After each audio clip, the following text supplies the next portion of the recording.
반갑습니다. 3월 11일 영상 시작해 보겠습니다. 자, 오늘은 어땠죠? 일단 어제 나스닥이 떡락을 하는 바람에 우리도 그 영향을 고스란히 받았지만 전약 후강으로 지수가 올라가는 모습이 인상적이었습니다.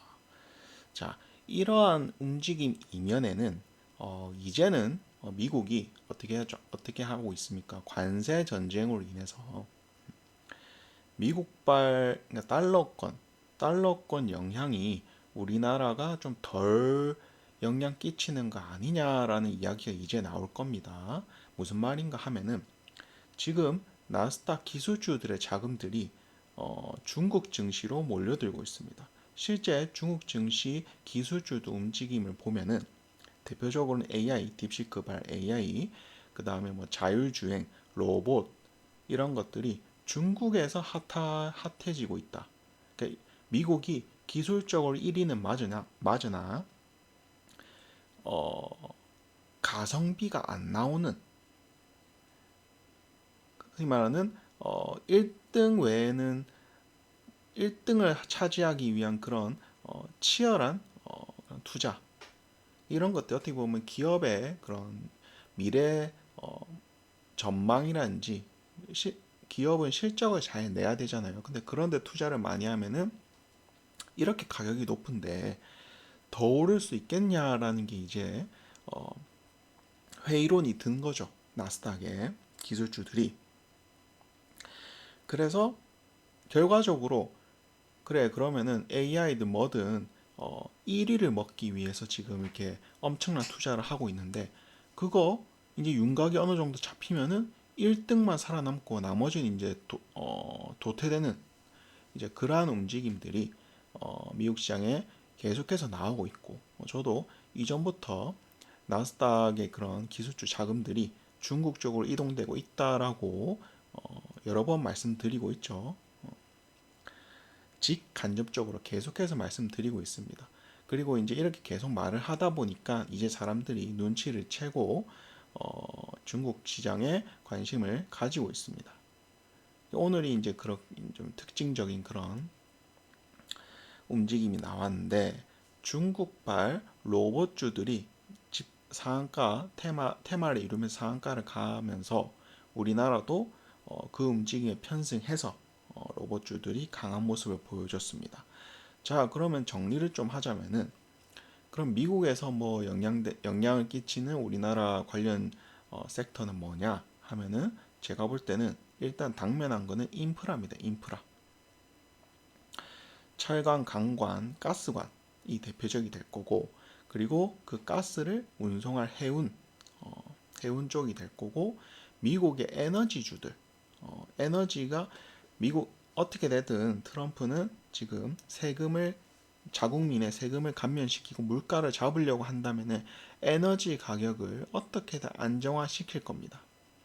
석유 가격 떨어질 거고, 천연가스 가격 떨어질 겁니다. 결과적으로 그 떨어지는 것들이 우리나라는 어떤 이득이 있냐? 자, 지금껏 중국의 그 석유 제품, 뭐 에틸렌이라든지 그런 납사들, 뭐 섬유도 나오고 석유에서 온갖 것 다 뽑죠. 그런 석유 제품군들이 에너지 가격이 안정적이 됨으로 인해 우리나라도 경쟁력을 가지게 되고, 더군다나 미국이 중국의 그런 관세를 때리기 때문에 우리나라는 좀 자유롭죠. 그래서 석유 제품, 석유 화학주들이 저는 각광을 받을 것이다. 그래서 미국에서는 정리하면은 가스관, 철강, 그 다음에 뭐 해운, 그 다음에 에너지주들. 물론 이제 뭐 석유, 가스 이것만 딱 담당하는 그런 회사들은 업황이 좀 전망이 불투명한 게 사실이지만 석유 화학주들이 본격적인 랠리를 하기 전에는 그러한 것들이 이제 일정주의 형태로 조금씩 슈팅이 나오는데 크게 가지 못할 겁니다. 그래서 애초에 관심에선 제외해 두고 있고요. 석유화학 제품 이런 군들을 좀 많이 보시고 뭐 최근에 롯데케미칼이 어떤 이슈가 있죠. 13일날 상법 개정, 상법 개정을 앞두고 롯데케미칼의 지배구조, 롯데케미칼이 장사를 잘 하고 있었거든요. 현금도 많이 쌓아두고. 그런데 무슨 롯데건설 이거 살린다고 엄청난 빚을 져서 억지로 살린 겁니다. 이제 이게 상법 개정이 되면은 왜 살려? 롯데케미칼만 괜찮으면 돼. 이러면서 이제 법적으로 주주 이익을 위해서 온갖 빚진 거 그냥 다 그냥 청산할 거니까 그 기대감이 롯데케미칼이 이끌고 있고 다른 석유화학주들도 롯데케미칼의 그런 모습에 힘입어서 같이 움직이고 있습니다.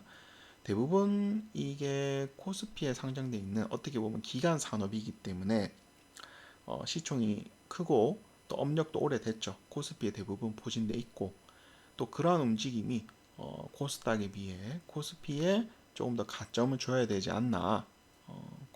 그러니까 여러분들이 이제 종목을 선택하거나 매매를 하실 때 코스닥보다는 코스피 우위라 생각하고 코스피 종목을 하면은 수익률이 몇 프로라도 더 오르게 될 것이다.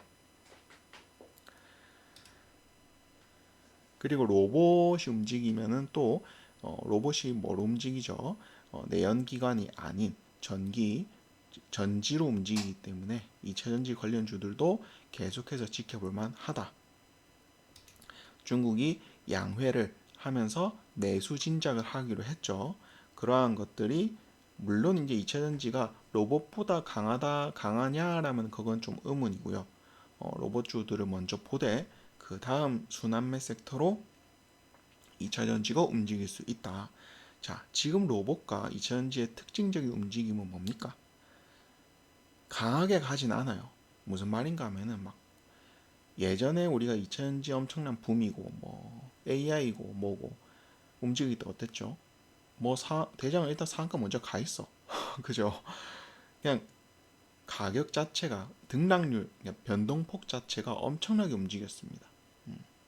그런데 지금의 특징은 시장에 수급도 없을 뿐더러 사람들이 관망을 많이 하고 있기 때문에 왜 나스닥의 그런 기술주들이 무너지는 걸 보면서 아직 눈치를 못 챈 거죠. 눈치 빠른 사람들은 중국 시장에 지금 기술주 나스닥에서 빠진 차익 실현을 한 자금 달러권 자금들이 중국 시장을 몰려들고 있다라는 걸 지금 눈치는 못 채고 있는데 점점 이제 사람들이 중국 시장 중요해진다 이걸 알게 되면은 이러한 종목들도 상한가도 잘 나오고 좀 탄력이 붙는 그러한 모습이 기대되는데 로봇은 모르겠습니다. 그래서 로봇을 제가 많이 강조를 안 했죠. 뭐 그전까지 해운, 뭐 HJ 중공업 지금도 싸다. 너무 싸다. 어, 국밥 같은 종목이다. 계속해서 해운주 지금도 뭐 1승도 계속 1승도 예전에부터 말씀드리고 있는데 요새는 좀 안 하고 있죠. 요새는 뭐 HJ 중공업 막 주구장창 밀고 있죠. 템베거라고. 1승도 좋습니다. 양수겸장이지 1승 이런 건 LNG도 되고 LNG 지금 가스관 이거 하는데 가스관 플러스 가스관만 하는 게 아니라 이제 LNG 선을 또 써야 되잖아요. 그런 조선의 기대감들. 조선주는 입이 닳도록 뭐 오르던 안 오르던 계속 얘기를 많이 한 것 같고 로봇은 움직이긴 움직이지만 앞서 말씀드렸다시피 강한 움직임이 없기 때문에 그냥 이게 뭐 한 며칠 2, 3일 정도 단타성으로 먹고 또 뭐 빠지면 그렇게 되고 이렇게밖에 볼 수 없는 게 좀 안타깝습니다. 오늘 뭐 T로보티스 이런 게 상한가를 갔는데 중요한 거는 상은 간 다음 날이에요. 다음 날 갭을 또 시원하게 올려주고 또 장대봉 뽑고 이러한 모습이 연출이 되어야 사람들이 연속성을 가진다 생각을 하고 이제 불나방 어떻게만 거래량을 터뜨려 주는데 이제 내일이 정말 중요한 시점입니다. 로봇주들이 중국발 그런 대세 흐름에 편승하느냐 안 하느냐 중대한 기로가 내일입니다. 상한가 간 애들이 그리고 또 오늘 강하게 움직였던 애들이 내일 또 장대 한번 뽑냐 이런 것들 중요한 관전 포인트고. 이게 유리기판 이게 나오긴 하는데 역시나 수급 실종이 때문인지 모르겠지만 시원하게 가는 게 없습니다. 일단 최근에 식량 관련해서도 식량주도 애초에 그냥 개미들을 절대 같이 태워 가지 않으려는 그런 무빙이에요. 그래서 상당히 어려운 매매고 어려운 거 안 하는 게 낫지. 차라리 뭐 쉬운 로봇 이런 것들 하면 되고. 반도 유리기판 뭐 좋은 거 알겠습니다. 근데 지금 제가 도입부에 뭐라고 말씀드렸죠? 이제는 미국장의 그런 기술주의 움직임을 보는 것보다 가성비, 왜 중국 시장이 왜 각광받고 있죠? 너무 저평가되어 있는데 아니 기술력으로 따져보니까 가성비도 챙기면서 미국 나스닥의 그 기라성 같은 회사들을 제친다, 따라잡고 있다. 이거에 지금 많은 사람들이 충격을 받은 거, 딥시크발 충격이라 하잖아요. 그래서 미국이 주도하는 기술의 그런 흐름이 시세로 연결될 때는 좀 약하다. 그에 반해 중국에서 어떠한 이슈가 터지고 그것들이 시세로 움직이면 더 좋죠. 지금 중국의 로봇주들은 실제 시세로 움직인 거고, 그게 아니더라도 중국발 재료들은 시장에 아주 잘 먹히고 있다. 요거 명심해 두시기 바랍니다. 계속 말씀드리고 있죠. 계속 말씀드릴게요. 그냥 계속 말씀드릴게요.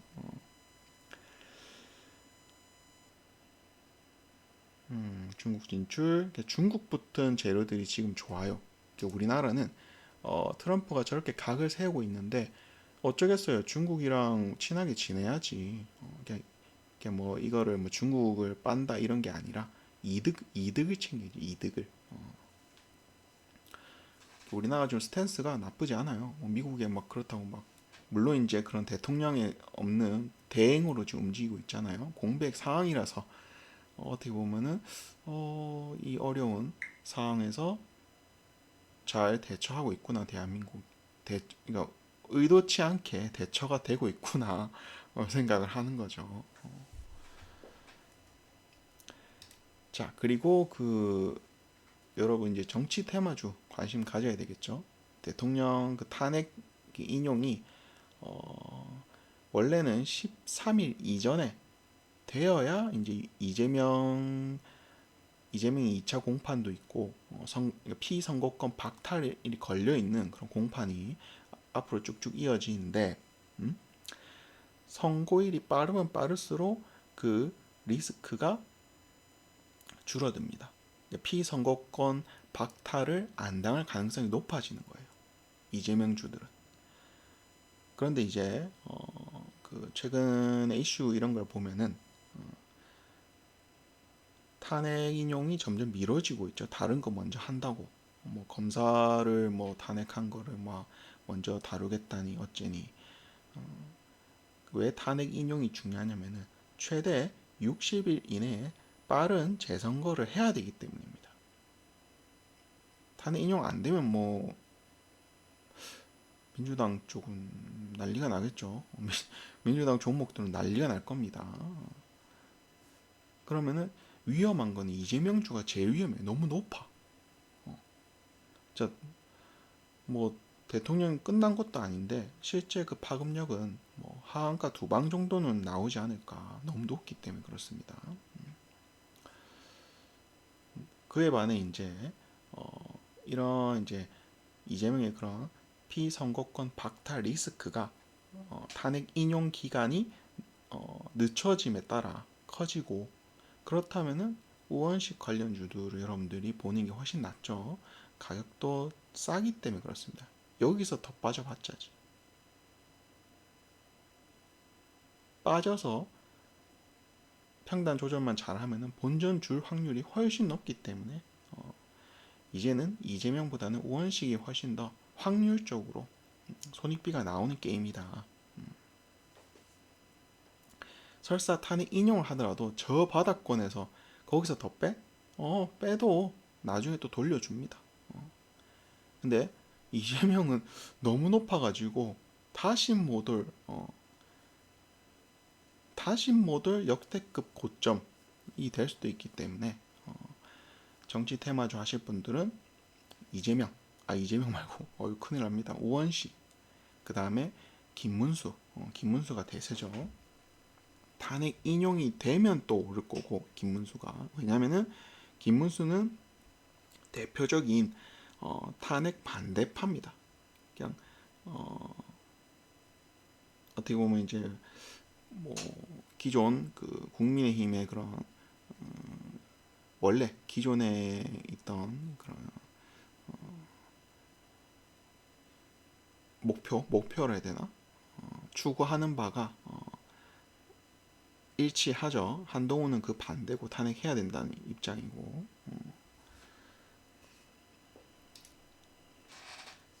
그리고 만약에 탄핵이 된다 하면은 그렇다고 한동훈이 부각이 될 수 있냐? 왜냐하면 당내 입지가 완전히 줄어들었기 때문에 그렇습니다. 차라리 홍준표를 보는 게 낫죠. 당내 입지가 있으니까 그래도.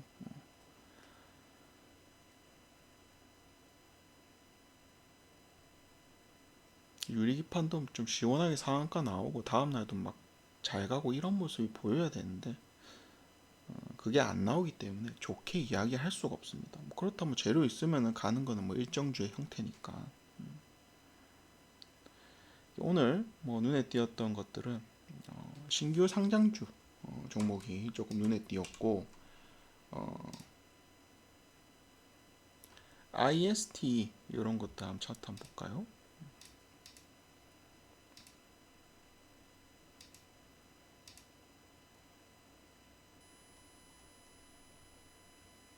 좀 빠졌나? 안 떠. 좀 빠졌구나.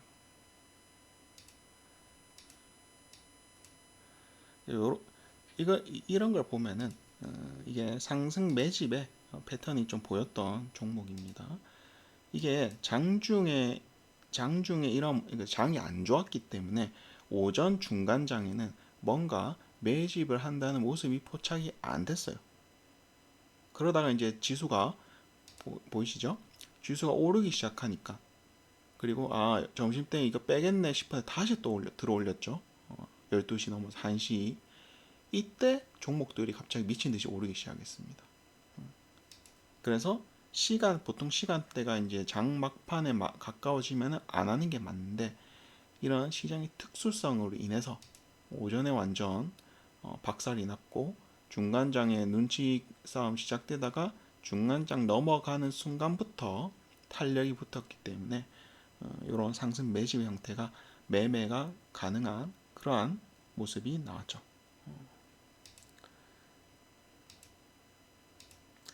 노브랜드도 나쁘지 않았는데 문제는 이제 이러한 시장의 특수성 때문에 세력이 한번 쉬어간다. 하지만 저점 이탈은 없죠. 계속 지켜줍니다. 이런 것들 조정에서 빠지더라도 덜 빠지고 금방 다시 오를 수 있는, 금방 다시 신고가를 고점을 뚫고 만들 수 있는 그러한 분봉상에 힘이 응축되어 있다. 이게 발사대. 여기서 돌리면 뚫어 넘기면은 강한 상승이 나오는 분봉상의 발사대 지점입니다. 근데 확실히 요때 1시에 시도했던 것들이 실패를 하면서 좀 늦어진 거죠. 늦어진 겁니다. 그러면은 역시나 다시 밑에 내리고 다시 제가 볼 때 밑꼬리를 만들 것 같아요. 길게 만들고 마감하면서 그런 모습이 보이고 오늘 특징적이었던 게 이 두 개였고 그 다음에 시노펙스. 자, 시노펙스가 어떻게 보면은 타점이 이렇게 두 군데가 나왔습니다. 요 지점이 역시나 이 시간대별로 지수의 움직임을 보면서 이 흐름이 예상이 되는데 오전까지만 해도 뭔가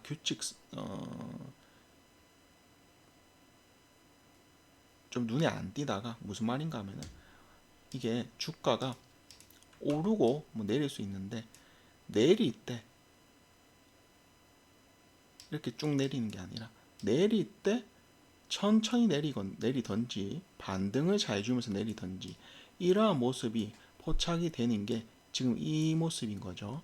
이런 걸 이제 뭐 삼각쇠기 횡보하면서 나오는 이런 모습이라 하는데, 어렵게 생각하지 마시고, 상승을 할 때 보세요. 이 지금 특징적인 시노펙스의 특징적인 움직임이 뭡니까? 올릴 때 그냥 온 에너지를 다해서 캔들 한두 개로 그냥 끝나는 그런 상승을 짧은 시간에 올리고, 내릴 때도 좀 급격하게 내리잖아요. 근데 이 자리부터는 이 급격하게 내리는 것들이 내리는 것들이 점점 각도가 완화된다는 특징이 있습니다. 그럼 여기서 중요한 게 뭘까요? 여기 보이는 저점을 이탈 안 하는 게 중요한 겁니다.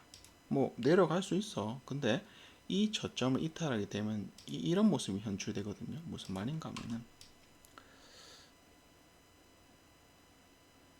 이런 식으로 되거든요. 이게 우리가 말한 그 산자잖아요. 상승 ABC, 하락 ABC가 C가 이제 연장돼서 한, 둘, 셋, 넷, 다섯 이런 식으로 내려가는 거기 때문에, 그래서 이런 지점에서는 손절을 6,150원이나 6,100원을 기준으로 잡고 배팅을 해보는 거죠. 손익비는 어떻게? 내가 사는 가격이랑 손절 가격 대비 2배 이상 1대1을 저는 권장을 드립니다. 뭐 이렇게 잘 갔어요. 이런 자리도 괜찮긴 하지만 이론적으로는 할 수 있어요. 이론적으로 어떻게 상승했던 그 각도를 완만하게 만드는 거래량이 붙은 상승봉이 나오면서 위로, 그러니까 하락의 힘을 보시죠? 이음봉이 나오고 양봉, 이음봉이 나오고 양봉, 내려가려는 힘을 들어 올리려 하는 그런 모습이 포착되면서 이 지점을 깨지 않고 횡보하다가 들어 올리는. 저는 이런 지점을 좀 이격이 진폭이 좀 크면은 이런 지점도 이제 공략을 하는 거죠. 높더라도. 그래서 손익비는 2배 정도. 무조건 여러분들도 이제 고민을 하셔야 되는 게, 손절 라인에서 내가 여기에 샀을 때 손익비가 2배가 될 수 있냐를 고민한다면은, 눌림보다는 돌파를 한 이후에 횡보하는 구간에 사는 게 훨씬 더 이득이라는 걸 여러분들 알게 될 겁니다. 무슨 말인가 하면은, 되돌림, 상승이 나왔을 때 되돌림을 하는 거는 한계가 있어요. 왜? 전고점이 있고 뭐 어깨 구간이 있고 그리고 허리도 있을 거고, 그래가지고 이 라인들을 무시를 못하고 가야 되기 때문에 손절을 잡는다 쳐도 거의 뭐 1대1, 잘 쳐줘도 1대1 뭐 정도가 되는데, 전고점을 뚫을 것이다 판단을 하고 들어가게 되면은 자리는 높지만 손절, 흔히 말해 저점 이탈, 손절 잡고 들어가게 될 경우에는 전고점을 넘긴다 판단하고 들어간 자리이기 때문에 공간이 충분히 나온다는 거. 전고점을 넘거나 넘는 걸 기대하는데도 이 구간이 충분히 손익비가 2대1이 나오는, 수익 2, 손절 1 구간이 형성이 되거든요. 결과적으로 단타매매는 돌파 이후에 나오는 횡보에서 잡는 게 손익비 측면에서, 손절 나올 수도 있습니다. 손익비 측면에서는 훨씬 좋다. 그럼 이 2대1이 왜 중요하냐 하면은 우리가 단타 스윙 매매는 일봉상 흐름이기 때문에 일봉상 종가를 기준으로 손절을 잡고 이러면은 페이크나 웹소 이런 것들에 덜 당합니다. 근데 단타 매매는 페이크나 이런 것들이 엄청나게 많죠. 왜냐하면 뭐 당연히 모든 사람들이 당일 매매를 하고 누구나 수익을 보려 하고, 누구는 수익으로 나가는데 뭐 손절가 이탈이든 뭐든 신경 안 쓰죠. 난 익절인데 저점 깨지면 그냥 바로 던져버리고 거기서 거래량이 일부러 터트리면서 손절 구간, 그러니까 이 사람은 막 스윙을 하고 있었어. 수익이 막 15% 20% 이렇게 돼. 근데 나는 여기 뭐 저점 깨지면은 나갈 거야 하면서 큰 물량 때려버리는 거죠. 스윙을 모아왔던 물량. 그러면 실제로 세력은 더 올리고 싶은데 누군가 때린 것 때문에 추세가 꺾여가지고 한 번 더 밑에서 흐름을 만들고 돌파해서 들어 올리는 그러한 모습을 만들 수밖에 없기 때문에 단타임에는 다양한 다양한이라 해야 되나? 다양한 변수가 존재한다. 그럼 결과적으로 승률이 낮아지겠죠. 그럼 이게 켈리 방정식이라고 켈리 크라이티언 이거를 쓰게 되면은 승률이 낮아지는데 이제 저는 50% 정도를 기준으로 잡고 보거든요. 완전 뭐 발로 매매하지 않는 이상은 반반은 나와야 돼. 최소가 반반이야. 반반 기준으로 2대1을 했을 경우에는 비중 4분의 1로 해도 충분히 점진적으로 수익이 쌓여가는 거고 최소가 4분의 1입니다. 반반씩 산다 손 치더라도 수익의 그 늘어나는 그 분포도가 훨씬 가파르게 그러니까 돈이 벌린다라는 얘기입니다. 간단히 말하면 돈이 벌린다는 얘기입니다. 그러니까 손절할 퍼센트 대비 내가 수익을 볼 수 있는 구간을 생각해 보시고 그럼 눌림 매매를 하더라도 그럼 최대한 손절을 안 하려면 어떻게 해야 되겠어요? 최대한 손절선 근처에서 사서 반등을 먹는다든지 아니면 제가 방금 예시로 드린 것처럼 정고점을 넘어갈 그런 자리에서 그러니까 하락 급하게 오르면은 급하게 또 내려야 되는데 급하게 안 내리려고 하는 그런 액션 속에서 저점 밑에 손절 잡고 한다면은 손익비 측면에서 2대1이 또 2대1이 넘는 경우도 많습니다. 그런 것들을 한번 연구해 보시기 바랍니다. 이런 걸 저는 상승 매집이라 표현하거든요. 자, 그리고 오늘 관종을 좀 설명을 드리면은 자, 램테크놀로지 특징적으로는 20선을 한번 뚫어서 그래서 망했냐 하는데 다시 개파락하는데 종가는 또 들어 올렸어. 이런 것들은 음봉이 나오더라도 3월 10일 날 나왔던 종가를 지켜주는 그러한 음봉이 나오겠죠. 그리고 밑골이 살짝 나오든지 안 나오든지 중요한 거는 제가 볼 때는 20선이 강력한 저항이었어요. 근데 이 저항을 뚫고 다시 회복하려고 비비려고 하는 모습이 보이거든요. 이러면은 20선을 이 정도는 그냥 넘어가는 거야. 이 정도 라인은 그냥 넘어가는 거고. 그래서 목표가를 설명드리면은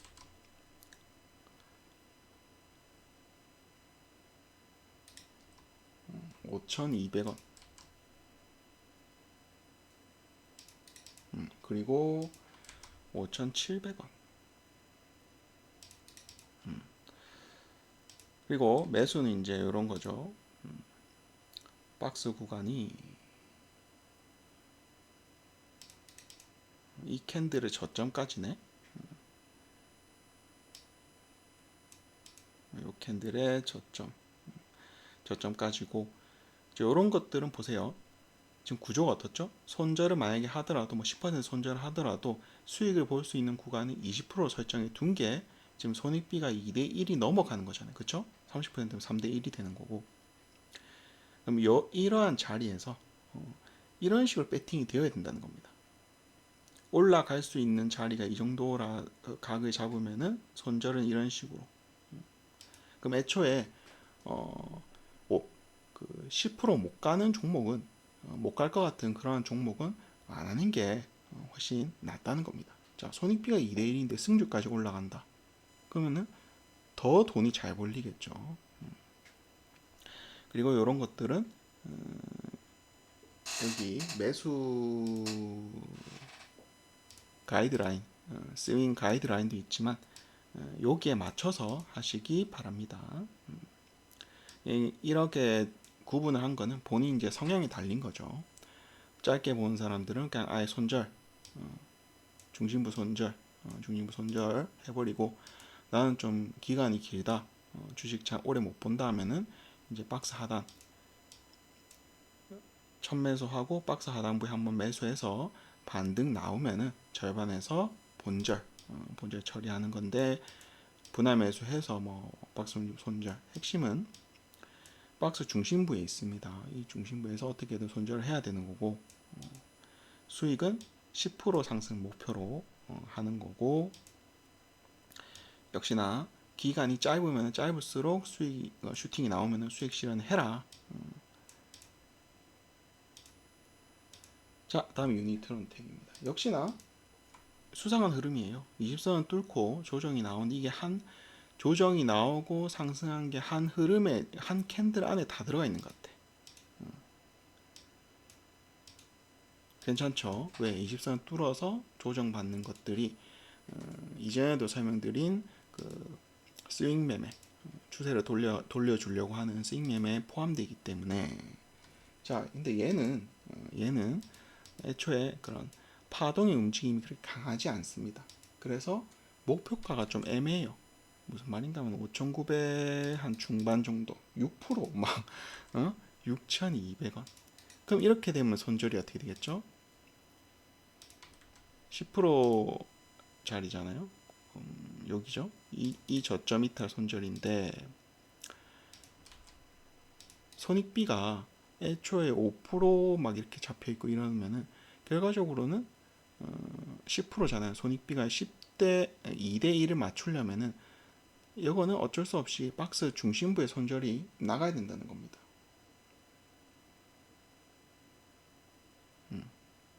박스 중심부 손절이 나와야 된다는 거예요. 손익비 측면을 봤을 때 최대가 6,200원이니까.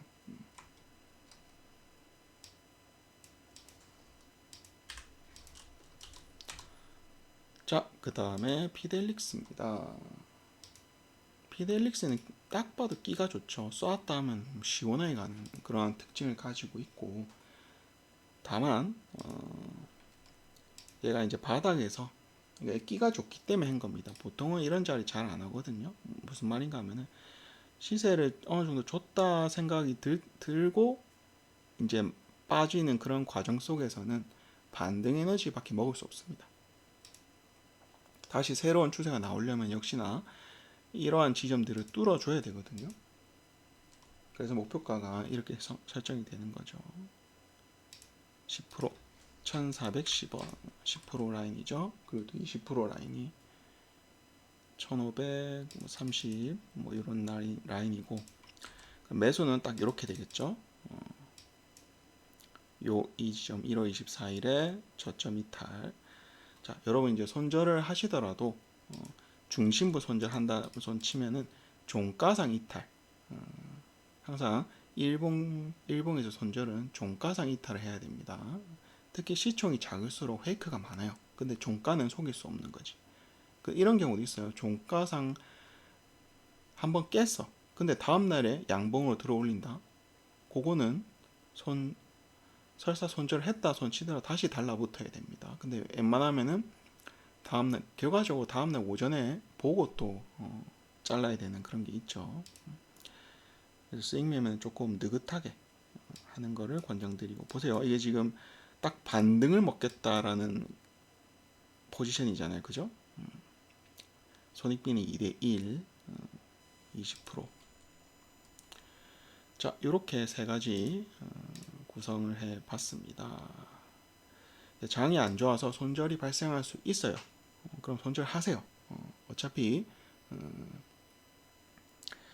종목은 계속해서 나가기 때문에 손익비 측면으로 보면은, 그리고 이제 그런 건 있죠. 10% 목표이기 때문에 굳이 목표가 안 가더라도 여러분들은 10% 가면은 이득을 챙기시기 바랍니다. 남은 걸로 이제 배팅을 해보는 거죠. 목표가까지 꼭 명심하시고 제 관심 종목을 잘 활용해 보시기 바랍니다. 나중 가면은 이런 애들이 또 저 멀리가 있을 거예요. 나중에 한번 과거에 몇 달 전에 했던 것들 종목들 한번 리뷰 쫙 한번 돌려보도록 하겠습니다. 자, 고생 많으셨고, 내일 장 어떻게 되냐? 나스닥이 이렇게 빠졌는데 돌려주겠죠. 2만 포인트 근처까지 또 가는 움직임이 있을 겁니다. 고로 우리나라 내일장 좀 쫄 이유는 없을 것 같다. 자, 그러면 영상 여기까지 하고 내일장 화이팅 하시기 바랍니다.